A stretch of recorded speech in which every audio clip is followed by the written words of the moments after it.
sombra de uma azinheira que já não sabia a idade.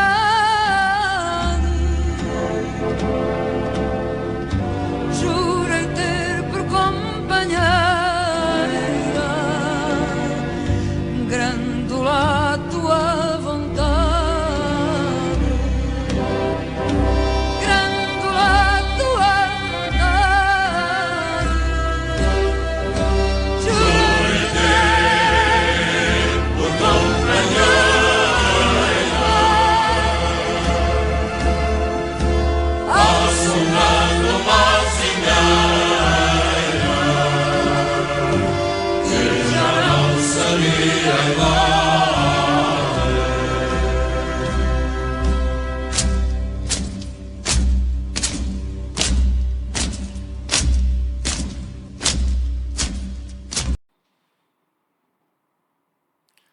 Boa noite, pessoal. Estamos aqui hoje, 25 de abril, data dos 50 anos da Revolução dos Cravos em Portugal. A revolução que trouxe a democracia para Portugal depois de 48 anos de ditadura.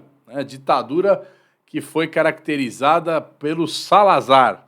Salazar é uma figura que era extremamente retrógrada, atrasada, uma pessoa que realmente montou um esquema repressivo em Portugal por quase meio século, né? E hoje nós estamos aqui com o Fernando Guimarães. O Fernando, que é diretor da Casa de Portugal, filho de português, nasceu aqui no Brasil, né? Conselheiro integrante do Comitê Gestor do Conselho de Desenvolvimento Econômico e Social Sustentável da Presidência da República, que é o Conselhão. O Conselhão do presidente Lula, né, um grande conselho que ele compõe para debater os problemas do nosso país, e idealizador e coordenador geral do Direito Já, Fórum pela Democracia, que reúne partidos do campo democrático, organizações e lideranças que se articulam numa frente ampla desde 2019. Né? Fernando, você tem 49 anos, então você não era nascido ainda quando teve essa Revolução dos Cravos, mas seus pais já estavam no Brasil, já tinham enfrentado a situação da ditadura. Conta um pouco para nós aí. Zaratini, obrigado pelo convite aí, é uma honra para mim poder, nesse dia 25 de abril, poder participar da comemoração com essa conversa contigo. Eu sou filho de português, né? Minha mãe é brasileira, meu pai migrou para o Brasil com 17 anos, chegou aqui em 63. Quase todos os meus tios vieram para cá, meus avós. Então teve um processo de migração que era fruto um pouco de sair daquele regime, né? E evitar, inclusive, o processo de convocações que tinham para a luta em África, né? Então, primeiro, uma alegria poder falar isso. Eu tenho 49 anos, eu faço aniversário em dezembro, eu estava fazendo as contas aqui, eu já estava ali na barriga da minha mãe, ali há um mês, mais ou menos, ali, né? Então, cheguei já em bons tempos. Tá certo. E você com toda essa ligação sua com Portugal, você é diretor da Casa de Portugal, que sempre recebe os governantes portugueses aqui, pelo menos tem recebido nos últimos anos, né? E você acompanhou, ou pelo menos já ouviu muitas histórias sobre esse processo, né?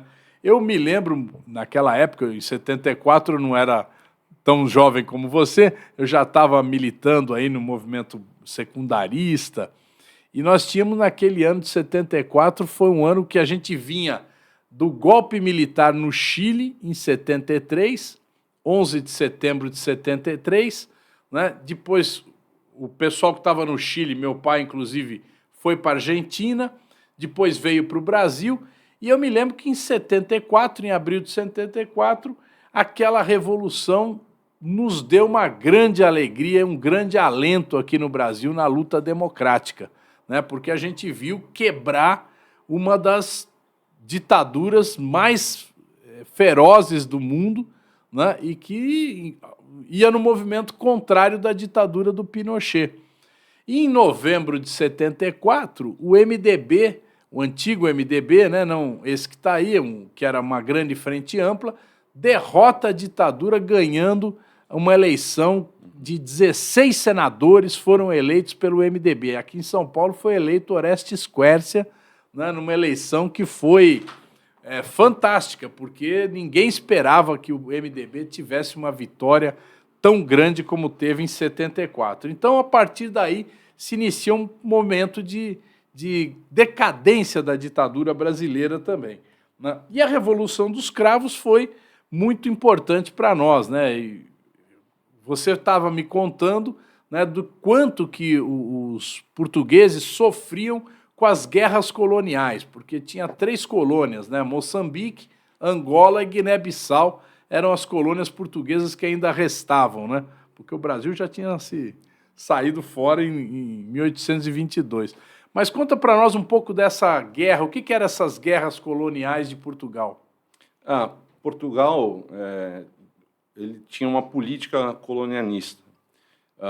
As características desse período, que foi o salazarismo, né, eram marcados por ser um governo antiliberal, né, era um governo de partido único, né, de culto à personalidade, né, algo que se assemelhava muito aos regimes fascistas que se viviam naquela época, especialmente semelhante muito ao culto promovido por Mussolini, e tinha a característica de que tinham fronteiras, como o regime de Salazar gostava de apresentar, que eram fronteiras ultramarinas, né?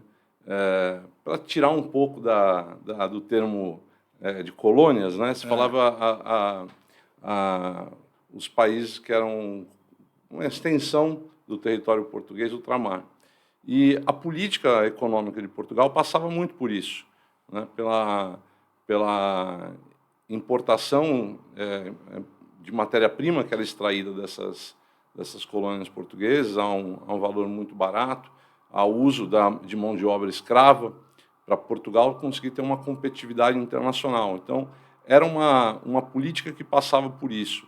E quando tem o final da Segunda Guerra Mundial, o que ocorre é que há uma cobrança internacional para que essa política de colonização seja deixada para o passado, né? Então, você tem, formalmente, a ONU se manifesta em 49, dizendo que Portugal deveria abrir mão, né, desse processo de colonização.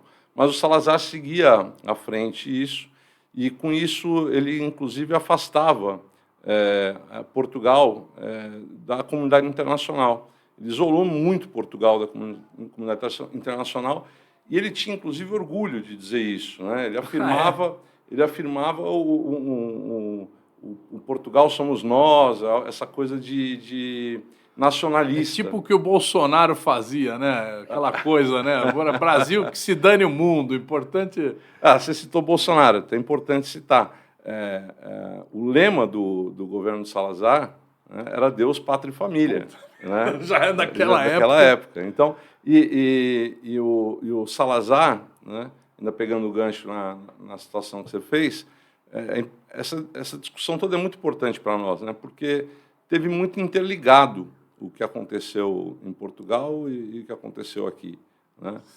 O regime do Salazar, apelidado de salazarismo, né, ele tinha como nome Estado Novo, que é o mesmo Estado Novo que foi adotado aqui pelo Vargas. Getúlio Vargas. Né?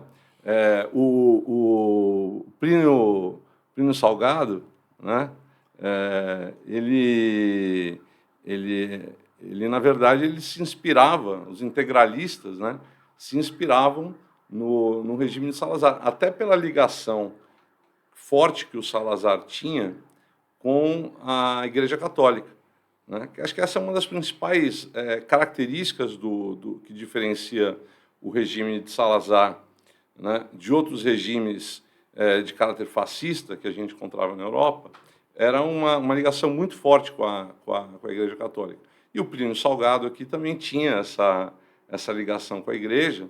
Então, os integralistas trocavam muita figurinha ali com o Salazar, a tal ponto de que quando os integralistas aqui tentam a intentona integralista, né, e quando tem um rompimento aqui com o Vargas, o Plínio ele vai buscar o exílio junto com o Salazar e passa lá dando palestras, essa coisa toda, defendendo o regime.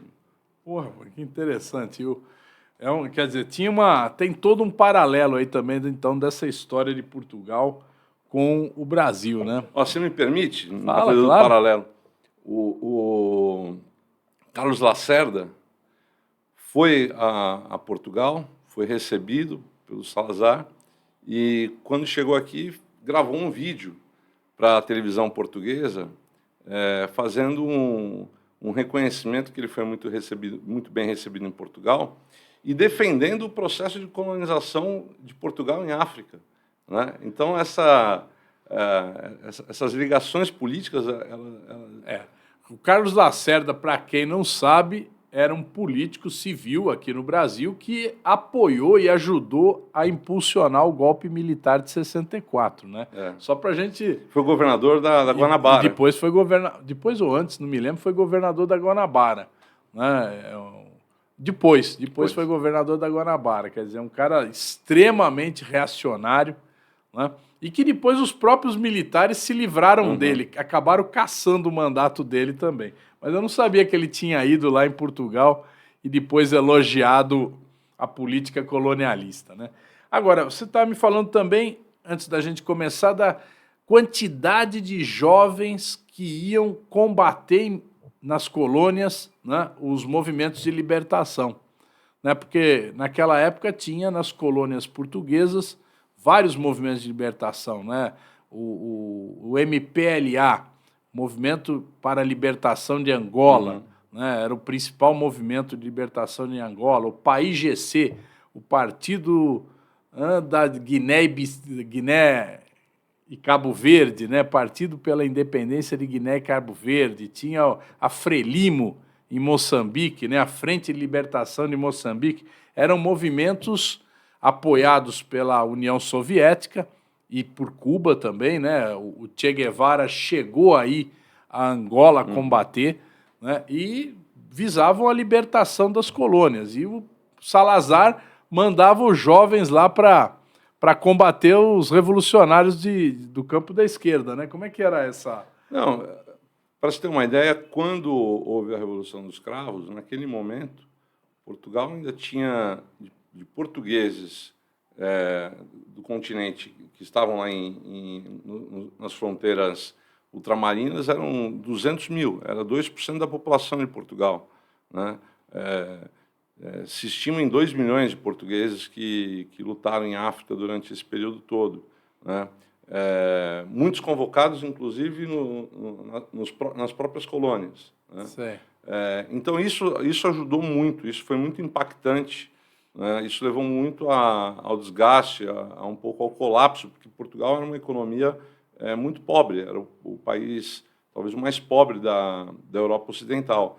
Então, o pouco recurso que Portugal tinha, né, ao invés de ser investido naquilo que os portugueses de fato precisavam, então o Portugal de Salazar era um Portugal que não tinha estudo, né?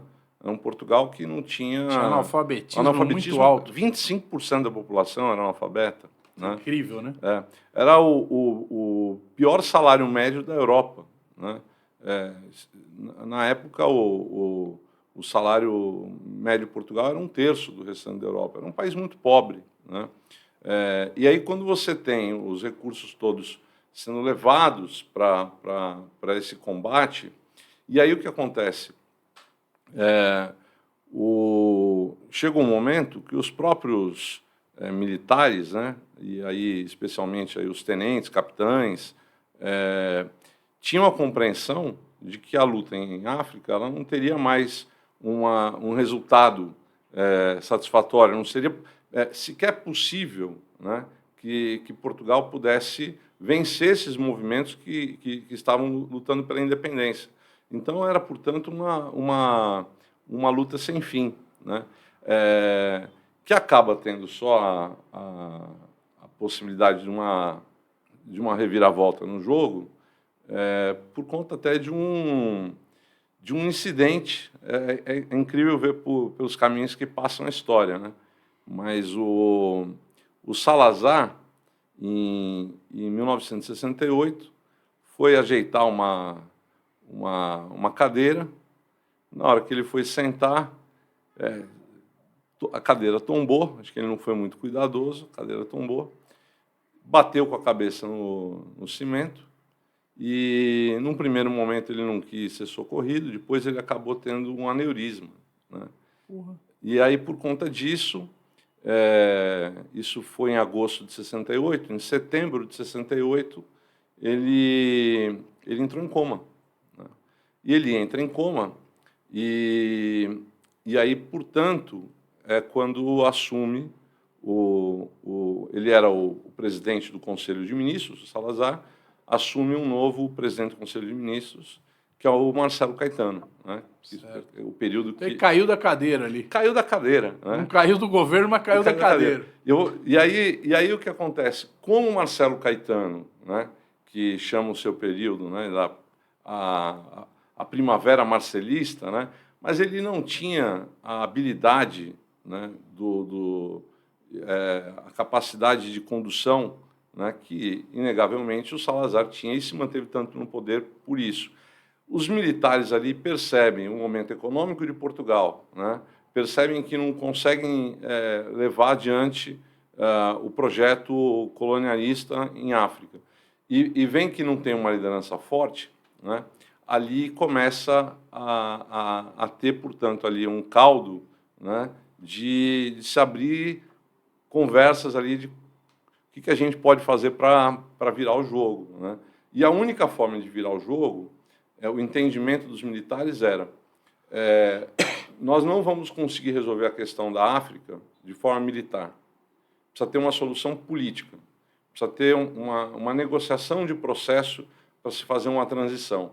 E por isso a gente precisa ter um governo democrático que consiga fazer a negociação política. Essa era a visão dos militares. Mas já que eu falei essa é uma coisa que eu não podia deixar, já que eu citei a queda da cadeira dele, eu queria contar uma coisa que eu acho que é muito simbólica, né? Porque os governos autoritários, Aratini, você sabe que sobrevivem da mentira. A gente viu isso aqui no Brasil. A gente teve uma experiência autoritária contemporânea, ainda com uma democracia constitucional, com as instituições, mas a gente viu o que é ter um líder de inspiração autoritária no poder. É através de mentira que eles sobrevivem, que fazem campanha. Naquela época já tinha fake news, outro nome, né? Não, mas agora eu vou te contar uma que é uma fake news, que chega a ser saborosa, chega de tão irônica que é. O Salazar entrou em coma, estava dizendo aqui que ele entrou em coma em setembro de 68.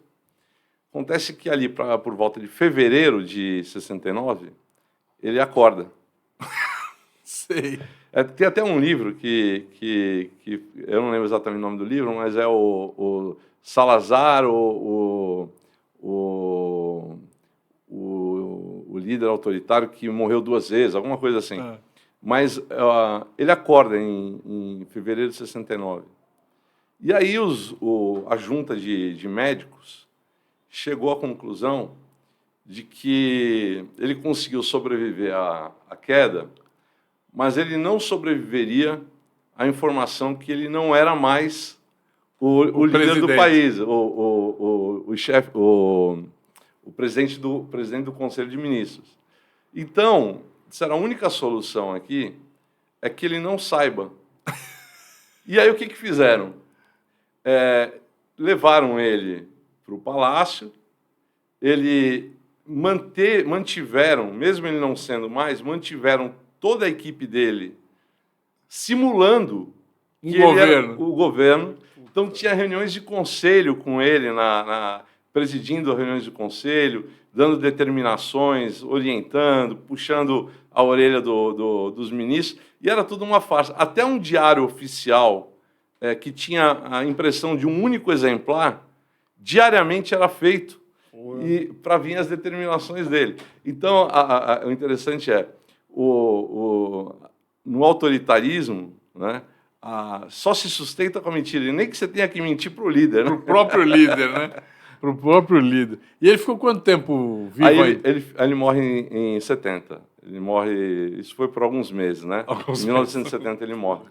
E aí a coisa começa a desencadear já, e por volta de 73 vai tomando forma, né? Quer dizer, a gente pode falar então que dos dois grandes elementos aí para essa Revolução dos Cravos foi a crise econômica que vivia Portugal, né? E essa guerra nas colônias, né? Que, aliás, é similar ao que aconteceu no Vietnã, né? Quer dizer, a guerra do Vietnã levou a uma mudança na conjuntura norte-americana, né? Quer dizer, então a gente vê que quando os militares entram nesses buracos assim que a gente chama, né? Que nesses atoleiros, né? Guerra do Afeganistão, que foi uma derrota tanto para a Rússia como para os Estados Unidos, isso muda muito a conjuntura nos países, né? E, bom, aí teve a Revolução dos Cravos, tá aqui nossos cravos aqui na nosso evento aqui, na nossa transmissão, e a Revolução dos Cravos inicia um período de grande agitação política em Portugal, né?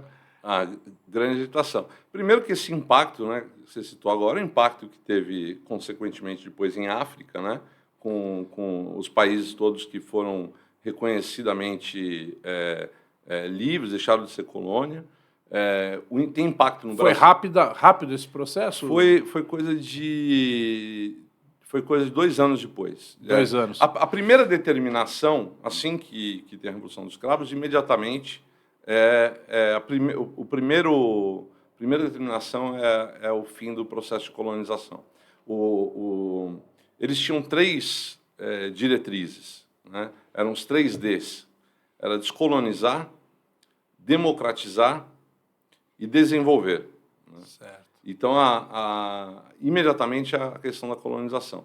Aí o processo de reconhecimento formal, essa coisa toda, foi acontecendo ao longo de 2 anos. Agora, realmente é impactante, né? O momento que Portugal viveu, né? O momento que Portugal viveu, porque é o seguinte, nós estamos falando da ditadura mais longa, né? do século XX no Ocidente.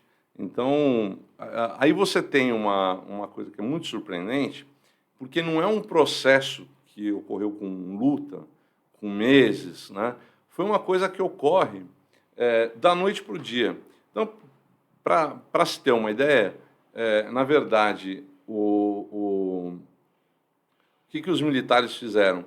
Eles tinham ali combinado que o sinal, né, para os capitães, o sinal ali para os tenentes, de que a Revolução seria colocada em marcha, seriam duas canções que seriam executadas na rádio. Então, isso ali foi a primeira. Primeiro aviso. Primeiro aviso. Foi depois do Adeus, que é uma música do Paulo Carvalho, e que foi executado ali por volta de acho que umas 10 da noite, alguma coisa assim, começa a tocar na rádio. E esse já era um sinal que colocou todos os militares que participavam do plano revolucionário já em atenção. Olha, tocou a primeira. E aí, por volta da meia-noite e 30, alguma coisa assim, toca a segunda, né, que é Grândola Vila Morena, do Zé Afonso. E aí, naquele momento, já não tinha mais volta, né? Então, você já tem a movimentação já das tropas. Então, Portugal anoitece numa ditadura. E amanhece. E no processo do amanhecer, né, não era ainda uma coisa tão simples. Quer dizer, você tem ainda um conflito ainda que pode se dar, né? O local mais emblemático é no Terreiro do Paço, né, onde se tenta alguma resistência e tal. Mas ali pelas ruas de Lisboa, orientação que as pessoas ficassem em casa e tal, aí tem um momento muito particular, que foi parece que um dos militares assim avistou uma senhora que trabalhava num restaurante, e o restaurante estava fechado, e pediu para ela um cigarro, né? Ela não tinha cigarro, mas ela estava com um maço de cravos, né? Tinha alguns cravos na mão, e aí ela ofereceu um cravo pro soldado, e aí em seguida ela acabou distribuindo os outros para os demais soldados. E aí eles tiveram a iniciativa de pegar o cravo e colocar nos fuzis. Na ponta do fuzil. Na ponta do fuzil. E aí, a partir disso, várias floriculturas de Portugal e mulheres foram às ruas e oferecendo os cravos para o... Então, isso aqui é uma coisa que não foi planejado, foi o acaso. Essa foto aí, como fala, é icônica. É que nem a do Che Guevara, né? São fotos icônicas. Agora, você imagina o seguinte, você imagina um regime que proibia tomar Coca-Cola. Ah, é? Era um sistema fechado, né? As pessoas não tinham a cultura, né? Era totalmente controlada pela censura, né? Então, as pessoas tinham medo, durante todos os anos do Salazar, de ir numa padaria e conversar, porque a PIDE, que era a Polícia Internacional de Defesa do Estado, né, ela tinha agentes infiltrados por toda parte. Então, a sociedade portuguesa é uma sociedade de medo, né? Portanto, quando você tem um momento em que os portugueses começam a ouvir nas rádios, né, as rádios assumindo, né, uma postura de agora nós não nos curvamos mais, né, os jornais indo para as ruas. A hora que isso começa a acontecer, e em seguida vem um fenômeno que são o quê? São os portugueses que deixaram Portugal pelo regime de Salazar, perseguidos e tal, e que passam a regressar, né? E esses portugueses que regressam trazem a Portugal, né, o horizonte de novas culturas, de novos hábitos. É importante lembrar, tinha muita imigração também, gente que deixava Portugal para trabalhar na França, por exemplo, né? Muitos vieram para a França, tinha um mercado de trabalho, muitos vieram para o Brasil. Tinha um exílio econômico e um exílio político, né? Exatamente, Estados Unidos. Então, então tem essa efervescência, né, que Portugal passa culturalmente. Então foram tempos assim de um anseio, né, por uma liberdade sonhada e que acabou, como você disse ali, né, acaba servindo também de inspiração para os brasileiros aqui, né? Exato. Foi muito forte, viu? Muito forte. Naquela época você ainda estava na barriga da mamãe, mas a gente que estava aqui já correndo o trecho, né, como diz o povo, a gente teve um momento muito inspirador aqui da derrota da ditadura portuguesa, né? E aí me permita interromper de novo. Não, é porque tem uma curiosidade também que é interessante. A gente está falando da censura que a gente via aqui no Brasil, né? E aí o que acontecia? Em 74, a gente tinha aqui na Globo o Jornal Internacional, tinha o Jornal Nacional e na madrugada era o Jornal Internacional. E o Brasil tinha ali já devido a uma novidade, que era os satélites, a gente tinha informação que chegava aqui em tempo real, né? Uhum. Então, até surpreendente, né? Porque todo mundo sabe o quanto a Rede Globo aqui está associada à história da nossa ditadura, né? Que inclusive não é uma ditadura só militar, é uma ditadura militar, mas também empresarial, também dos meios de comunicação. Mas a Globo, nesse momento, em 74, quando isso acontece, ela dá a notícia da Revolução dos Cravos lá, e ela aproveita para bater no Salazar e fez isso no jornal de uma forma que, indiretamente, estava fazendo crítica ao regime brasileiro, que na época já era o Geisel, que tinha acabado de assumir, né? Isso.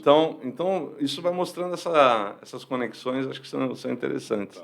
Bom, aí teve a Revolução, em 75 teve a Constituinte Portuguesa, né? Assembleia Nacional Constituinte, até lá foi um governo provisório, né? Isso. E aí é eleito o Vasco Gonçalves, que era um general ligado ao Partido Comunista. Né? Portugal vive um período lá muito forte de agitação política, né? Ocupação de fábricas, ocupação de terras. E aí, como sempre, tem uma reação, né? O general Otelo, né? Que era um general Isso. revolucionário também, né? O general Otelo e o Vasco Gonçalves. E o Spínola, que ele é chamado, ele já foi lá atrás, mais próximo, né, do regime. Salazar. Mas ele foi, se eu não me engano, ele foi o responsável pela colonização em Guiné, né? E ele foi chamado também para assumir por um período ali. Só que, no começo, quando ele assume, ele mantém ali as boas relações, foi confiado a ele essa missão. Só que, em determinado momento, ele vai ter ali um distanciamento justamente da condução que o Partido Comunista quer dar ali, né? E com isso, ele acaba vindo ao Brasil e ele procura uma intermediação com o Geisel, né? Primeiro com a SNI, que deu o sinal verde, mas pedindo para o Geisel ajuda militar, que ele queria um campo de treinamento aqui no Brasil para treinar homens. Sei. E ele pede armamento, e ele estima que com 5.000 homens, uma vez que as tropas portuguesas ainda estavam em África, que com 5.000 homens ele conseguia invadir o norte de Portugal.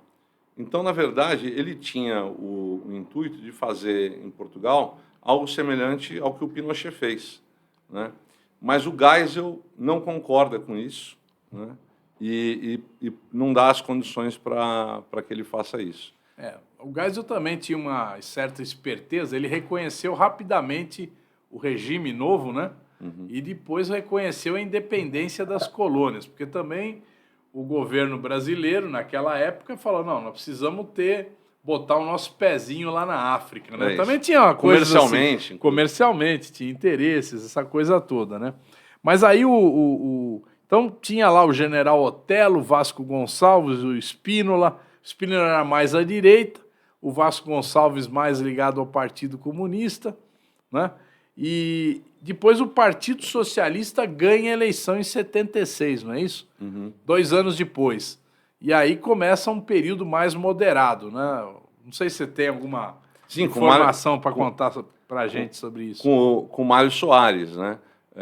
Então aí você tem o Mário Soares, ele foi crítico, né? Ali de oposição ao período que estava o Partido Comunista, né?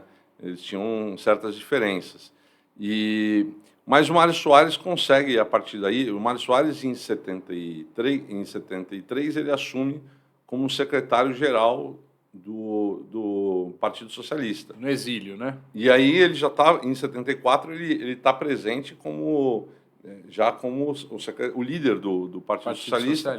E ele chega ao poder, e aí começam as reformas que Portugal vai fazer, e passa muito por essa tentativa de além da questão da democracia, se buscar trazer um pouco de desenvolvimento econômico, com abertura, e principalmente, eu acho que a grande marca ali do Mário Soares é o investimento na educação, né? Trazer essa prioridade para Portugal e conduzir essa abertura. Agora, o difícil é a gente está comemorando os 50 anos, né,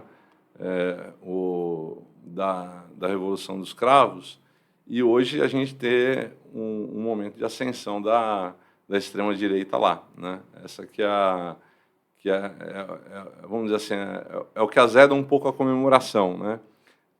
Porque eles ganharam, quer dizer, não foi a extrema-direita que ganhou a eleição. Não, Quem foi a ganhou direita. foi a direita, né? Isso. Direita tradicional. Mas Que é o o PSD. partido de extrema-direita, como é que chama? O Chega. Chega. Isso. Ele cresceu muito, né? Cresceu muito. Acho que ele cresceu de 12 para 40 cadeiras do parlamento, né? E o que acontece é que agora o PSD, né, que é o partido centro-direita, não consegue governar, né, sozinho. Aí teve até um impasse agora, que eu acho que foi um exemplo até para o Brasil e para o mundo. Teve recentemente agora a eleição do presidente da Assembleia Nacional da República, né? E na eleição do presidente, o candidato Francisco Assis, que foi o candidato do Partido Socialista, ele ganhou a disputa por 2 vezes seguidas. Só que ele ganhava... Disputa dentro do dentro Congresso. Dentro do da Congresso. Assembleia. Ele ganhou por 2 vezes seguidas. Ele conseguiu mais votos, portanto, que o PSD. Só que ele não tinha a maioria necessária para governar. E aí ia se tentar esse processo mais uma vez, tal. O que acontece? Ele entra no entendimento em nome do PS com o PSD.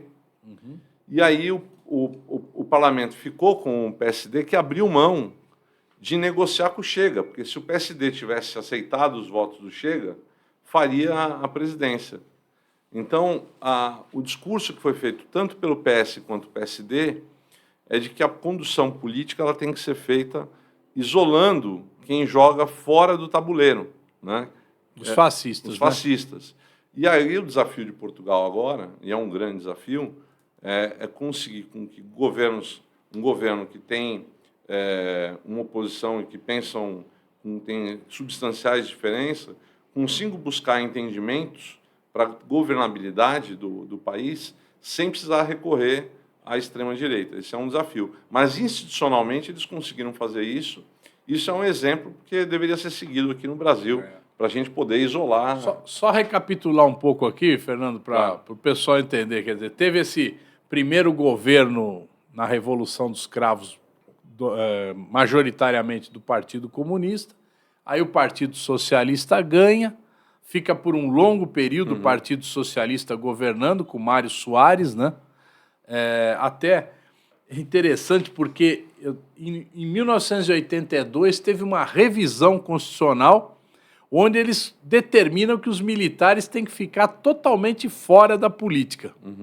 Eu até copiei numa PEC que eu apresentei para mudar o artigo 142 da Constituição brasileira, eu peguei um artigo da Constituição portuguesa, né, que diz que militares não podem ter nenhuma participação política, né? Então, a gente colocou porque, de fato, os militares, lá na Revolução dos Cravos, foram fundamentais.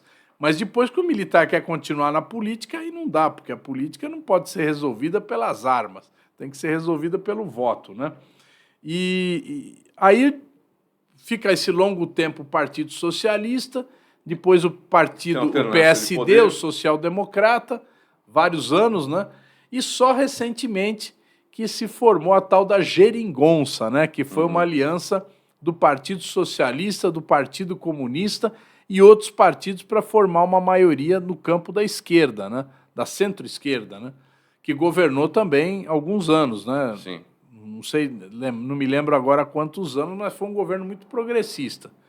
E agora ganha o PSD, mas com esse crescimento da extrema-direita, né, do fascismo lá em Portugal.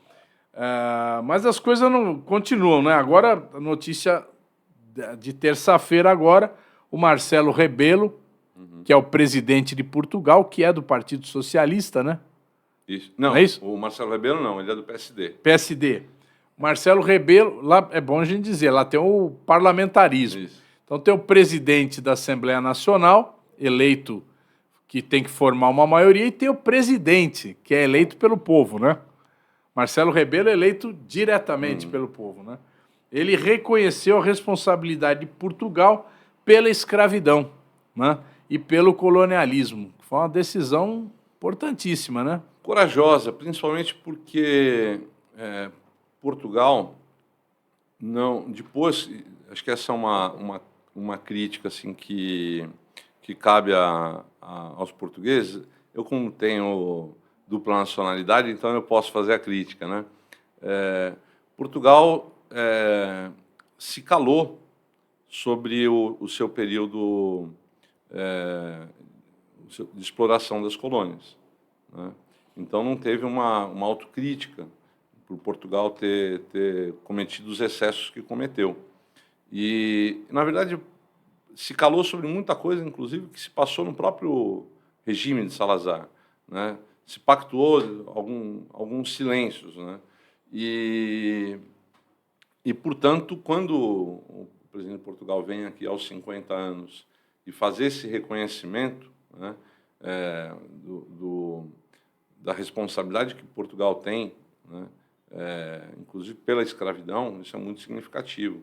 Essa é uma discussão atualíssima, porque no próprio mundo esse reconhecimento no sentido de assumir o compromisso de uma reparação histórica, isso é algo que se discute um pouco nos Estados Unidos, se discute muito pontualmente isso em alguns países do Caribe e tal, mas isso é uma coisa que está começando agora.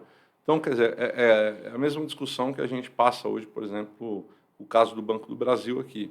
Quer dizer, os bancos, né, todos os bancos aqui da região do Atlântico, né, eles eram parte disso. Eram parte do sistema escravocrata. Porque eles tinham lastro, eles tinham ali o seu mercado justamente, né, nos escravos, que eram a moeda que tinha valia ali, né? Então, eles tinham investimentos nisso.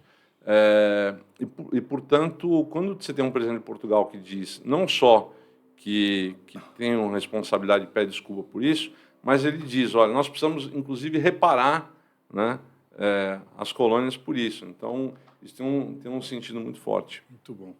Então é isso, gente. Nós estamos aqui conversando com o Fernando Guimarães, que é filho de português, diretor da Casa de Portugal aqui de São Paulo. Aqui de São Paulo, todo mundo aqui que é do campo da esquerda já foi uma vez na vida fazer alguma reunião na Casa de Portugal, né? Que hoje é o nosso grande local de reunião aqui na cidade de São Paulo. Graças a pessoas como o Fernando, que dirigem lá, né? O Tele, que também é presidente lá, o Tele, né? É vice-presidente. Foi presidente de exercício, agora está na vice-presidência. Na vice-presidência, né? E, bom, nós estamos comemorando esses 50 anos e essa comemoração tem um sabor muito bom para nós aqui, porque realmente tem muito a dizer para nós do ponto de vista da luta pela democracia, né? E é uma luta que nós hoje aqui no Brasil continuamos firme e forte, porque a gente ganhou a eleição, mas as forças reacionárias e mais fascistas querem voltar, né, Fernando? Você que dirige também o Direito Já, que é uma mobilização, uma articulação, né? Como é que você está vendo esse momento no Brasil? Fala um pouco também do que é o Direito Já, o Direito Fórum Já pela Democracia. O Direito Já ele surgiu em 19 como uma organização da sociedade civil que entende que os partidos não podiam estar disputando a narrativa de quem era a responsabilidade pela extrema-direita chegar ao poder. Pelo contrário, né? Se a esquerda fosse culpada, a direita seria eleita. Se a direita fosse culpada, a esquerda seria eleita. Como nem a esquerda nem a direita foram eleitos, quem foi eleito foram os fascistas, quer dizer que a gente deveria se unir, assumir as responsabilidades por isso e estabelecer forças concentradas em trazer a democracia de volta com uma frente ampla, que foi a frente ampla que no segundo turno levou à eleição do presidente Lula. Agora, eu tenho dúvidas sobre o quanto nós ganhamos a eleição, porque a gente ganhou no Poder Executivo, mas o Poder Legislativo está cada vez mais complicado. Assim como em Portugal, a extrema-direita avançou muito no parlamento. Você está lá, você vive com isso todo dia. Todo dia. E ganhamos por 0,9%. Né? Foi 0,9% para cá, 0,9% para lá. Ou seja, eu tenho a leitura de que não foi a esquerda que deu a vitória ao Lula. Porque, obviamente, a esquerda estaria com o Lula de todo jeito. Não foi o centro, né? Foi a direita. Foi os setores da direita brasileira, setores conservadores, mas que tinham responsabilidade democrática, que preferiram votar num líder de centro-esquerda, num líder que tem uma característica progressista, né, do que votar num fascista. Então, essa frente ampla ela foi necessária. E ela vai ser muito necessária nessas eleições municipais, né, para que a gente tenha a responsabilidade, todos os partidos do campo democrático, de filtrarem quem são os candidatos que apresentam. Nós não podemos ter prefeitos e vereadores que foram anti-vacina, né, que fizeram ódio ao 8 de janeiro. Né? Nós precisamos ter essa responsabilidade, os partidos precisam ter. E a sociedade civil ela precisa estar muito unida nessa luta de reconstrução, inclusive das nossas instituições, né? E desafios que a gente tem pela frente, que são desafios, inclusive, de fazer com que a sociedade, a grande maioria da população que apoiou a democracia, né, esse tempo todo, que nunca abriu mão de estar do lado da democracia, foram os mais pobres, né, nesse país, que acreditaram que é através da democracia que eles tiveram os melhores... Precisam da democracia, né? Porque sem a democracia o povo não pode se organizar. Então é isso. A gente acredita que agora a gente tem um grande desafio para 26. E é um desafio complicado, né, Fernando? Porque são 5.500 municípios no Brasil, né? E cada um tem uma disputa com uma característica diferente do outro, né? Não tem uma coisa assim homogênea, né? Como é uma eleição nacional ou estadual. Então isso dificulta um pouco a formação dessa frente, né? Dificulta. Eu acho que assim, no que a frente pode avançar? O direito já está circulando uma carta agora que nós encaminhamos a todos os presidentes nacionais de partido do campo democrático.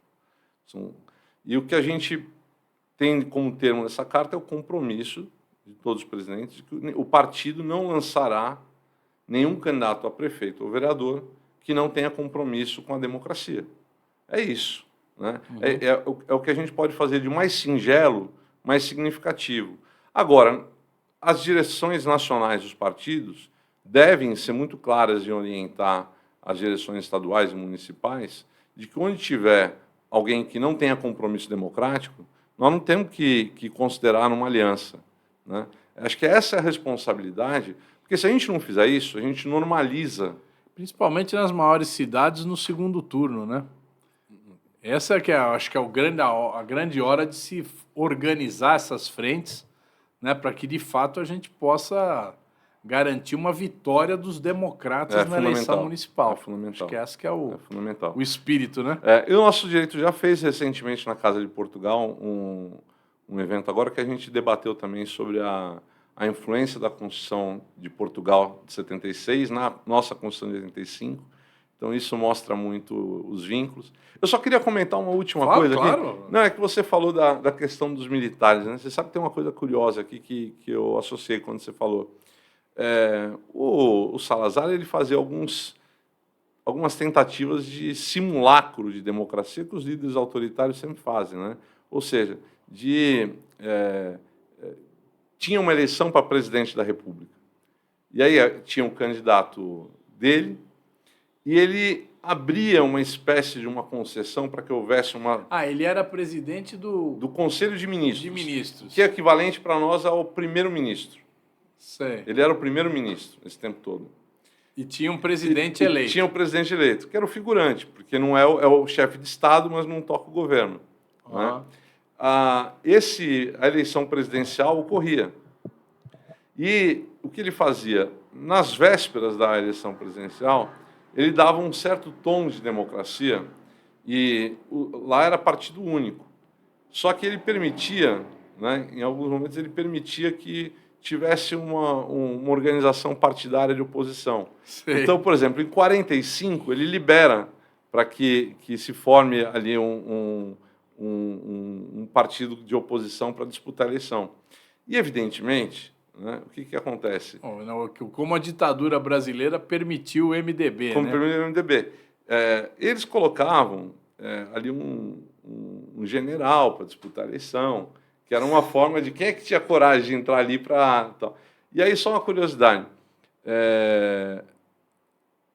Quando quem ia para a disputa percebia que não tinha nenhuma possibilidade depois de controlar, fazer a conta da apuração dos votos, né?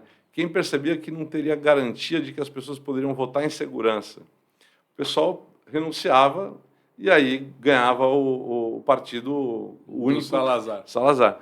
Só que ali por volta de, se eu não me engano, 48, tem um general, eu não sei se eu vou me recordar o nome, que esse aí foi mais corajoso. E com tudo isso contra, ele foi lá, fez o enfrentamento, falou, eu vou ser candidato, eu vou até o fim.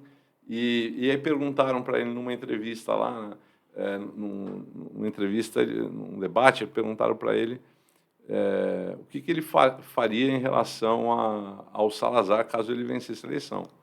Aí ele, de pronto, ele falou, eu demito. E aí virou assim, um país inteiro falou, como é que esse cara está dizendo que vai demitir, o né? Salazar. Esse general e tal. E aí, em Lisboa, quando ele chega em Lisboa, tem multidões ali para recebê-lo, começa a ter movimentações na rua, de seguidores, começa a virar para ele ganhar a eleição. Porque todo mundo acreditando que ele...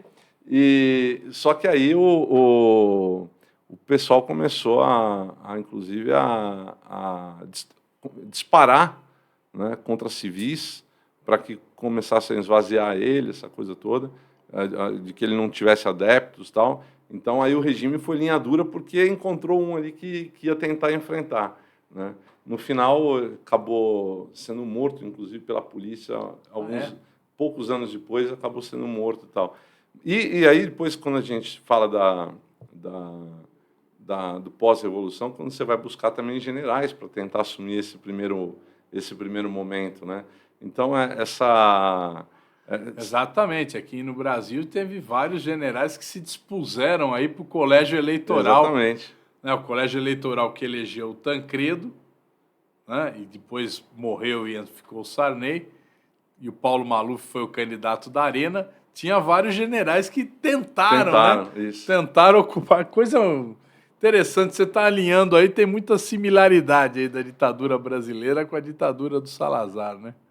Mas é isso.